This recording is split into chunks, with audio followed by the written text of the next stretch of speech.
তীব্র শীত আর হিমেল হাওয়ায় বিপর্যস্ত দেশের বিভিন্ন অঞ্চলের মানুষ। কনকনে ঠান্ডায় ব্যাহত হচ্ছে দৈনন্দিন কাজকর্ম। গত 2 দিন ধরে সূর্যের দেখা মিলছে না চুয়াডাঙ্গায়।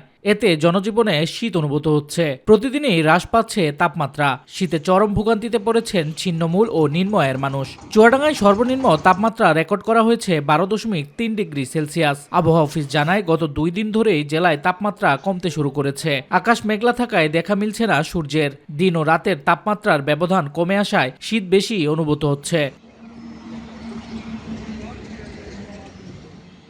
ঝিনাইদহে তীব্র শীতে কাহিল হয়ে পড়েছে জনজীবন। গত 3 দিনের বেশিরভাগ সময় দেখা মেলেনি সূর্যের। সেই সাথে হালকা হিমেল হাওয়ায় শীত বেশি অনুভূত হচ্ছে। শীতের কারণে বেশি কষ্ট পাচ্ছে নিম্নয়ের খেটে খাওয়া মানুষেরা।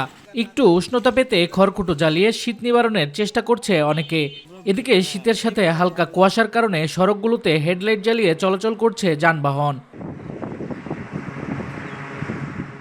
দেশের উত্তর পশ্চিমের ভারত সীমান্ত ঘেঁষা জেলা চাঁপাইনবাবগঞ্জে বেড়েছে শীতের তীব্রতা। ঘন কুয়াশা আর হিমেল হাওয়ায় জবদুবু হয়ে পড়েছে জনজীবন। কনকনে শীতে মানুষের ভোগান্তি বেড়েছে কয়েক গুণ। তীব্র শীতে জেলায় সর্দি, কাশি, শ্বাসকষ্ট সহ শীতকালীন রোগের প্রাদুর্ভাব দেখা দিয়েছে। হাসপাতাল ও বেসরকারি ক্লিনিকগুলোতে বেড়েছে রোগীর সংখ্যা। নওগাঁ জুড়ে নেমেছে শীতের তীব্রতা। গত 2 দিন ধরেই ঘন কুয়াশা ও শীতল মেঘে ঢেকে আছে আকাশ। ফলে বেড়েছে শীতের দাপট। হিমেল বাতাসে সকাল থেকে রাত পর্যন্ত কনকনে ঠান্ডা অনুভূত হচ্ছে। সাধারণ মানুষের চলাফেরায় দেখা দিয়েছে ভোগান্তি। ঘন কুয়াশার কারণে দিনের বেলাতেও হেডলাইট জ্বালিয়ে চলতে হচ্ছে যানবাহনগুলোকে। ময়মনসিংহে রোদ উঠলেও শীতের তীব্রতা কমেনি, কারণ ঘন কুয়াশা ও হিমেল হাওয়া মিলে শীতের প্রকোপ বাড়িয়ে দিয়েছে। যেখানে রোদ উঠলেও তা ছিল খুবই কম এবং বেলা বাড়ার সঙ্গে সঙ্গে কুয়াশা পুরোপুরি কাটছে না।